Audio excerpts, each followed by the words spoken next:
வணக்கம் நண்பர்களே, எல்லாரும் நலமாக இருக்கீங்களா? நண்பர்களே, இந்த பதிவில் நம்ம பார்க்கக்கூடியது விருச்சிக ராசியில் பிறந்த நண்பர்களுடைய வாழ்க்கையிலையும் வாழ்வாதாரத்திலையும் இந்த ஏப்ரல் மாதத்தில் இந்த பிரபஞ்சம் எந்த மாதிரியான மாற்றங்கள் எந்த நேரத்தில் கொடுக்க போகுதுன்றது பற்றி தானுங்க ஆதாரபூர்வமாக இந்த பதிவில் நம்ம பார்க்க போகிறோம்.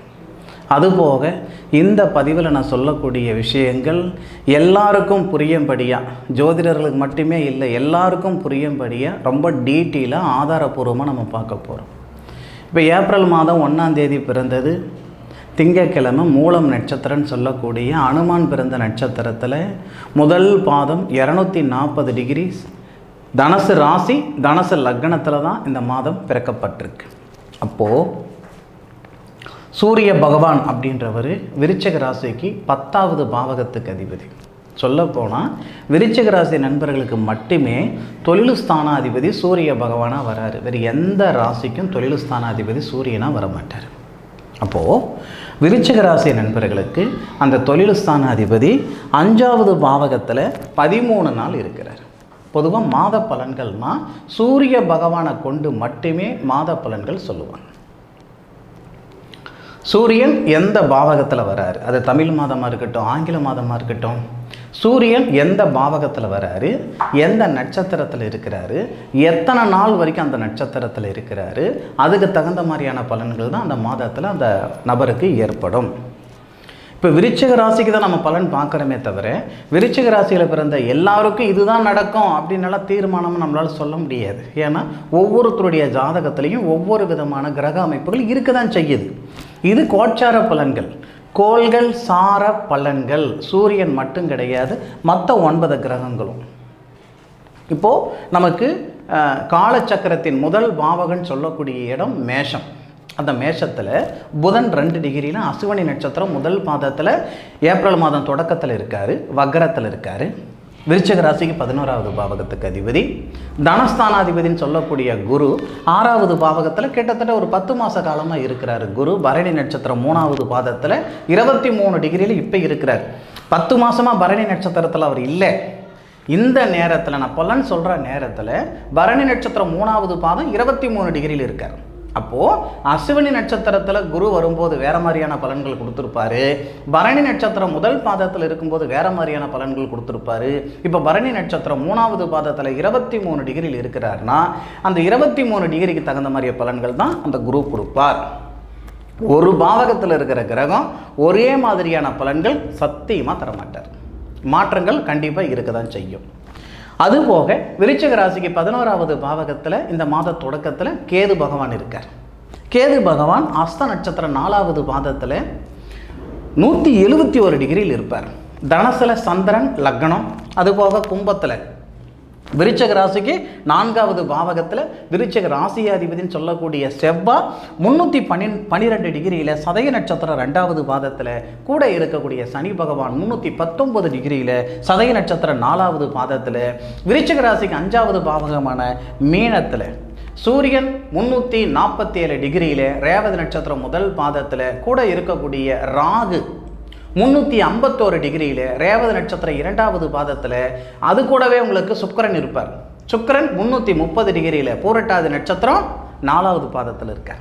இது எல்லாமே இந்த மாதத்தில் இருக்கக்கூடிய கிரக அமைப்புகள், மாத தொடக்கத்தில் இருக்கக்கூடிய கிரக அமைப்புகள். இந்த மாதத்தில் கிரக பயிற்சிகள் அப்படின்னு பார்த்தீங்கன்னா 3 கிரகங்கள் பயிற்சி ஆகுது. ஃபர்ஸ்ட் ஆஃப் ஆல் நமக்கு மீன ராசிக்கு 9ஆம் தேதி புதன் வராரு. புதன் இப்போ வக்ரமாக இருக்கார். விருச்சிக ராசிக்கு 11வது பாவகத்துக்கு அதிபதினு சொல்லக்கூடிய லாபஸ்தானாதிபதி புதன் 9ஆம் தேதி வரைக்கும் வக்ரமாக இருப்பார். 9ஆம் தேதிக்கு மேற்கொண்டு தான் லாபஸ்தானாதிபதி சாதகமான பாவகத்துக்கு வரார். ஏன்னா லாபஸ்தானாதிபதி ஏப்ரல் 1லிருந்து ஏப்ரல் 9ஆம் தேதி வரை மறைவு ஸ்தானத்திலையும் இருக்க போகிறாரு. அதுபோக நமக்கு வக்ரமாகவும் இருக்க போகிறார். நமக்கு சாதகமான தருணம் கிடையாது. 9 தேதிக்கு மேற்கொண்டு மிகப்பெரிய சாதகமாக இருக்க போகுது. அப்போது இந்த மாத தொடக்கத்தில் இந்த விஷயங்கள் எல்லாம் நான் ஏன் சொல்கிறேன்னா, அதன் பிறகு 9ஆம் தேதி நமக்கு புதன் பயிற்சி ஆகிறாரு, அதுபோக 14ஆம் தேதி சூரியன் பயிற்சி ஆகிறாரு, அதுபோக 30ஆம் தேதி செவ்வாய் பயிற்சி ஆகிறாரு. இதெல்லாம் நான் ஏன் சொல்கிறேன் அப்படின்னா, இதன் அடிப்படையில் தான் உங்களுக்கு மாத பலன்கள் வருமே தவிர, இதுவே கிட்டத்தட்ட 3-4 நிமிஷம் பக்கம் சொல்லிட்டு இருந்திருப்பேன். இப்போ நீங்கள் பார்க்குறவங்க என்ன சொல்லுவீங்க, சார் இதெல்லாம் எங்களுக்கு அவசியமே இல்லை, எங்களுக்கு தேவை பலன். பலன் மட்டும் சொல்லுங்க சார், இதை நான் தெரிஞ்சுக்கிட்டு என்ன சார் நான் பண்ண போகிறேன்? நியாயமான கேள்வி தான். ஆதாரம் இருந்தால் தான் சொல்கிற பலன்கள் சரியாக இருக்கும். உங்களுடைய ராசியாதிபதி ராசிக்கு 4வது பாவகத்தில் இருக்கிறது பாதகம் அப்படின்ட்டு சில ஜோதிடர்கள் சொல்ல தான் செய்வாங்க. நானும் அதை தான் சொல்லுவேன். உங்கள் ராசியாதிபதி சனியோட சேர்ந்து இருக்கிறது சரியில்லை. இது வரைக்கும் நம்ம என்ன கோடீஸ்வரனாவாக இருந்தோம்? இல்லை காசு பணம் வச்சுக்கிட்டு என்னடா பண்ணுறதுன்னு தெரியாத இடத்துல நாம் இருந்தோம். கிட்டத்தட்ட அவர் ஒரு 20 நாள் அங்கே தானே இருக்கார். உங்கள் ராசியாதிபதி செவ்வாய் ராகுடைய பாவகத்தில் ராகுடைய நட்சத்திரத்தில் இருக்கிற வரைக்கும் நமக்கு சங்கடங்கள் தான் கொடுப்பார். அதுவே குருவுடைய நட்சத்திரத்துக்கு வராரு அப்படின்னா 13ஆம் தேதி, அதாவது ஏப்ரல் மாதம் 13ஆம் தேதி செவ்வாய் உங்கள் ராசிக்கு 4வது பாவகத்திலேயே இருந்து அவர் பூரட்டாதி நட்சத்திரம்னு சொல்லக்கூடிய குரு பகவானுடைய நட்சத்திரத்தில் வருவார். அப்போ நமக்கு குரு மங்கள யோகம் ஏற்படும். குருவுக்கு செவ்வாய் வீடு கொடுத்துருப்பாரு, செவ்வாவுக்கு குரு பகவான் நட்சத்திரம் கொடுக்க போகிறார். இந்த அடிப்படையில் குருமங்கள யோகம் ஏற்பட போகுது. வாழ்க்கைனா சங்கடங்கள் இருக்குதான் செய்யுது. அப்போ அந்த சங்கடங்கள் எல்லாமே சரியாகிறதுக்கு உண்டான நேர காலங்கள் இது. உங்கள் கஷ்ட நஷ்டங்கள் எல்லாமே தவிடுபடி ஆகக்கூடிய தருணம் இது. விருச்சிக ராசி நண்பர்களுக்கு 9ஆம் தேதிக்கு மேலே கிட்டத்தட்ட 13ஆம் தேதி 14ஆம் தேதி நீங்கள் உணரலாம். சார் வேலை வாய்ப்பு இல்லாமல் இருக்கிறேன் சார், அல்லது இருந்த வேலை பறி போயிடுச்சுங்க, பொருளாதாரத்தில் பாதிப்பு கொடுக்குதுங்க, பணப்பிரச்சனை இருக்குதுங்க, இருக்கலாமா இருக்க வேணாமான்ற மனநிலையில் நான் இருந்துக்கிட்டு இருக்கிறேன் சார் அப்படின்னு வருத்தப்பட்டுக்கிட்டு இருந்தால் 9ஆம் தேதியிலிருந்து 14ஆம் தேதி வரைக்கும் உங்களுக்கு நான் டைம் கொடுக்குறேன். 9ஆம் தேதியிலிருந்து 14ஆம் தேதிக்குள்ளார உங்களுடைய ராசிநாதன் குருவுடைய நட்சத்திரம் ஏறும் பொழுது, தொழில் ஸ்தானாதிபதினு சொல்லக்கூடிய சூரியன் குருவோட சேரும் பொழுது நமக்கு நல்லது நடக்கும். மறுபடியும் புரிஞ்சுக்கோங்க, உங்கள் ராசிநாதன் குருவுடைய நட்சத்திரத்தில் வருவார், தொழில் ஸ்தானாதிபதி குருவோடவே சேருவார். அதுபோக உங்களுடைய ராசிக்கு 2வது பாவகத்துக்கு அதிபதி குரு பகவான் பரணி நட்சத்திரத்தில் இருப்பார். அந்த பரணி நட்சத்திராதிபதி சுக்கிரன் உங்கள் ராசிக்கு 5வது பாவகத்தில் புத்திரஸ்தானம் பூர்வீக ஸ்தானத்தில் இருக்கிறது சிறப்பு. இந்த அடிப்படையில் உங்களுக்கு ஏப்ரல் 1லிருந்து ஏப்ரல் 9ஆம் தேதி வரைக்கும் சத்தியமாக சொல்கிறேன் பாருங்கள், சாதகமான பலன்கள் வராது. சாதகமாக இருக்கும், அப்படி இருக்கும், இப்படி இருக்கும், யார் என்ன சொன்னாலும் அது ஏற்றுக்காதீங்க, நம்பாதீங்க. அது அந்தளவுக்கு நமக்கு சிறப்பாக இருக்காது. 9ஆம் தேதிக்கு மேற்கொண்டு 30ஆம் தேதி வரைக்குமே நல்லாயிருக்கும். ஆனாலும் 9ஆம் தேதியிலிருந்து 14ஆம் தேதிக்குள்ளாரவே நீங்கள் உணர ஆரம்பிச்சிருவீங்க. ஏட்டு சுரக்கா கறிக்கு உதவாதுன்னு சொல்லுவாங்க. ஒரு பேப்பரில் ஒரு எழுத்து எழுதணும்னா அது நீக்காது, அது நம்ம சாப்பிட்டாதான், அதாவது நம்ம உணர்ந்தாதான் அது நடந்ததா நடக்கலையா அப்படின்னு நம்மளால் சொல்ல முடியும். அப்போது இந்த விருச்சிக ராசியில் பிறந்த நண்பர்கள் வரக்கூடிய ஏப்ரல் மாதம் 9ஆம் தேதியிலிருந்து ஏப்ரல் 14ஆம் தேதிக்குள்ளார கண்டிப்பாக உங்களுடைய வாழ்க்கையில் மாற்றங்கள் வரும். ஏன் விடியிலேயே வரும். ஒரு விடியல் பிறக்கக்கூடிய ஒரு தருணமாக இந்த தருணம் இருக்கும். உங்களுடைய ராசிக்கு 11வது பாவகத்துக்கு அதிபதினு சொல்லக்கூடிய புதனுடைய நட்சத்திரத்தில் சூரிய பகவான் 5வது பாவகத்திலிருந்து 11வது பாவகத்தை பார்க்க தான் செய்கிறாரு. 1ஆம் தேதியிலிருந்து 9ஆம் தேதி வரைக்கும் நேர காலங்கள் சரியில்லைன்னாலும் பெரிய பாதகத்தை கொடுத்துறாரு. ஆனால் எதிர்பார்ப்புகள் ஒவ்வொருத்தருக்கும் ஒவ்வொரு விதமான எதிர்பார்ப்பு இருக்கும் இல்லையா, அந்த எதிர்பார்ப்புகள் இந்த நேரத்தில் குறைச்சிக்கோங்க.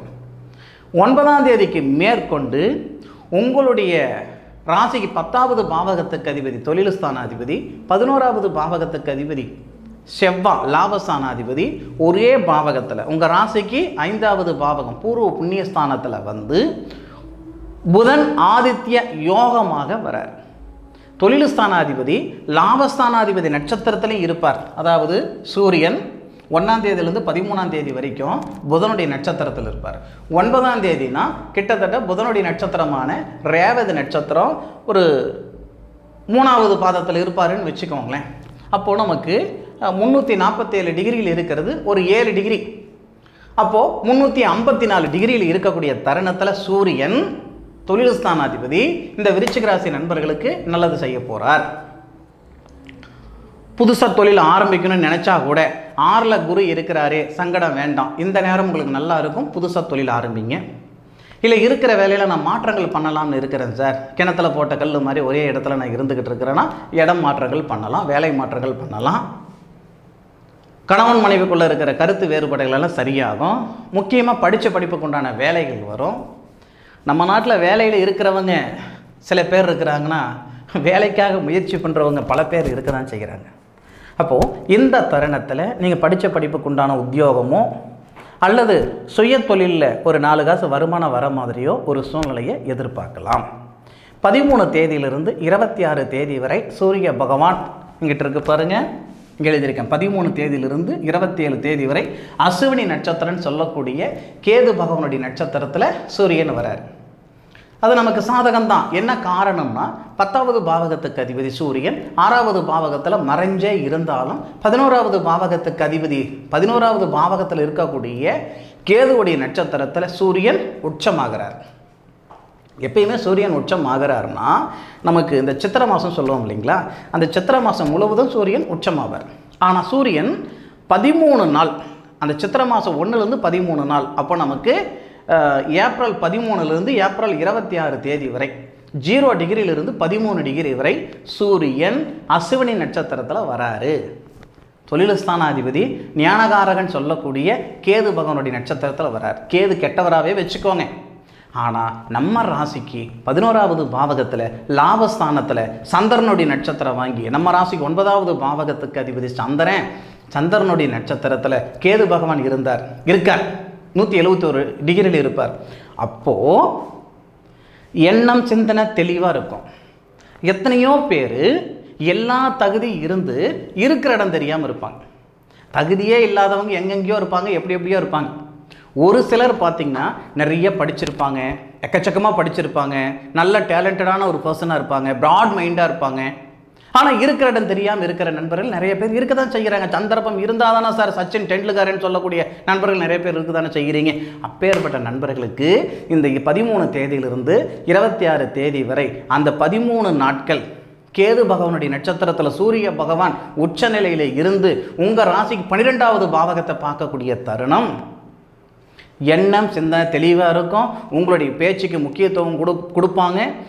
நீங்கள் 10ஓட 11 இருந்தாலும் இந்த நேர காலத்தில் உங்களுக்குன்னு ஒரு அமைப்பு, இந்த பிரபஞ்சம் உங்களுக்கு கொடுக்கக்கூடிய ஒரு அமைப்பு, ஒரு அதிர்ஷ்டம் முழுமையாக வந்து சேர்றதுக்கான வாய்ப்புகள் ஏற்படும். நிறையா நண்பர்களுக்கு அந்த நேரத்தை மட்டும் சரியான முறையில் பயன்படுத்திக்கிட்டிங்கன்னா உழைப்புக்கு தகுந்த உயர்வோட, வாழ்க்கைக்கு ஏற்ற வளர்ச்சியோட நிம்மதியான வாழ்க்கை வாழ்கிறதுக்கு வாய்ப்புகள் இருக்குது. பொதுவாக இந்த விருச்சிக ராசி நண்பர்களுக்கு அந்த பூர்வீகத்திலிருந்து வெளியே வந்தால் ஒரு நல்ல ஒரு அமைப்பு இருக்கும், ஒரு நல்ல அனுகூலம் இருக்கும்.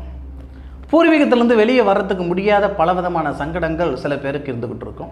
அப்பேற்பட்ட விருச்சிக ராசி நண்பர்கள் இந்த ஏப்ரல் 13லிருந்து ஏப்ரல் 26 வரை கேது பகவானுடைய நட்சத்திரத்தில் சூரிய பகவான் இருக்கக்கூடிய தருணத்தில், மறைவு ஸ்தானத்தில் இருக்கக்கூடிய தருணத்தில் நீங்கள் இடமாற்றங்கள் பண்ணுறதுக்கு முயற்சி பண்ணால் நிச்சயமாக நல்லது நடக்கிறதுக்கான வாய்ப்புகள் ஏற்படும். அப்போது 26லிருந்து ஏப்ரல் 13லேருந்து 27ன்னு வச்சுக்கோங்க. அப்போ அந்த 27லிருந்து 27, 28, 29, 30 ஒரு 4 நாள் அந்த நேர காலங்கள் சூரிய பகவான் தொழில் ஸ்தானாதிபதி சுக்கிர பகவானுடைய சாரம் இருப்பார். அதாவது பரணி நட்சத்திரம் முதல் பாதம் 2வது பாதத்தில் வருவார்.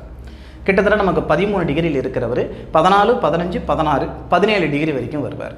13 டிகிரியிலிருந்து 17 டிகிரி வரைக்கும் வருவார். அந்த தருணத்திலையும் சூரிய பகவான் நமக்கு உச்சமாக தான் இருப்பார்.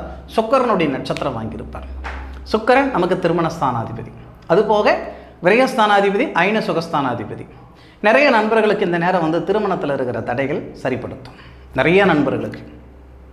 அதுபோக திருமணமாகி பிரிஞ்சு போயிருந்த அந்த நண்பர்கள் கணவன் மனைவிக்குள்ளே இருக்கிற கருத்து வேறுபாடு சரியாகி மீண்டும் அருமையான வாழ்க்கை, அற்புதமான வாழ்க்கை வாழ்கிற மாதிரி ஒரு சூழ்நிலைகள் ஏற்படுத்தும்.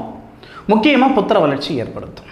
இந்த தருணம் 5வது பாவகத்துக்கு அதிபதி புத்திர ஸ்தானாதிபதின்னு சொல்லக்கூடிய குரு, திருமண ஸ்தானாதிபதின்னு சொல்லக்கூடிய சுக்கிரன் நல்ல பரிவர்த்தனை இருக்கும் இந்த மாதத்தில். திருமண ஸ்தானாதிபதின்னு சொல்லக்கூடிய கிரகம் சுக்கிரன் 5வது பாவகத்தில் இருக்கும், புத்திரஸ்தானத்தில் இருப்பார். புத்திர ஸ்தானாதிபதின்னு சொல்லக்கூடிய அந்த குரு சுக்கிர பகவானுடைய நட்சத்திரமான பரணி நட்சத்திரத்தில் ஏறி இருப்பார். இது நல்ல பரிவர்த்தனை. திருமண தடைகளும் நீக்கிடும், திருமணம் ஆயிட்டு புத்திர செல்வமும் பெருகிடும். ஸோ அருமையான ஒரு தருணமாக இந்த மாதம் நமக்கு இந்த விருச்சிக ராசி நண்பர்களுக்கு நிச்சயம் உருவாக போகுது. இதில் எவ்விதமான ஒரு மாற்று கருத்தும் கிடையாது. ஆக இந்த மாதத்தில் உங்களுடைய வாழ்க்கை எப்படி இருந்தது, வாழ்வாதாரம் எப்படி இருந்தது, என்ன நடந்தது, என்ன நடக்கலை, எல்லாமே தெளிவாக கமெண்ட்டில் உங்களுடைய கருத்துக்களை பதிவு பண்ணுங்கள். இந்த பதிவு பற்றியும் உங்களுடைய கருத்துக்கள் கமெண்ட் பாக்ஸில் பதிவு பண்ணுங்கள். உங்களுடைய சுய ஜாதகம் பார்க்குறதுக்கு முக்கியத்துவம் கொடுங்க. என்ன தான் நம்ம கோச்சார் பலன்கள் ஆஹா ஓஹோன்னு இருந்தாலும் உங்களுடைய சுய ஜாதகத்தில் நடக்கக்கூடிய திசா புத்தி பாதகமாக இருந்தால் நமக்கு முழுமையான பலன்கள் வந்துடாது. அப்போ சுய ஜாதகத்துக்கு கொஞ்சம் முக்கியத்துவம் கொடுக்கறது நல்லது. அதுபோக என்னுடைய காணொலியை முழுமையாக பார்த்தமைக்கு மனசிலிருந்து மனமார்ந்த நன்றிகளை சொல்லிக்கிட்டு மீண்டும் அடுத்த ஒரு அற்புதமான தருணத்தில் உங்கள் அனைவரையும் சந்திக்கும் வரை உங்களிடமிருந்து விடைபெறுவது உங்கள் வீட்டு ஜோதிட நண்பனான மா காளிதாஸ் மணிகண்டன். திருச்சிற்றம்பலம். வாழ்க வையகம், வாழ்க வளமுடன்.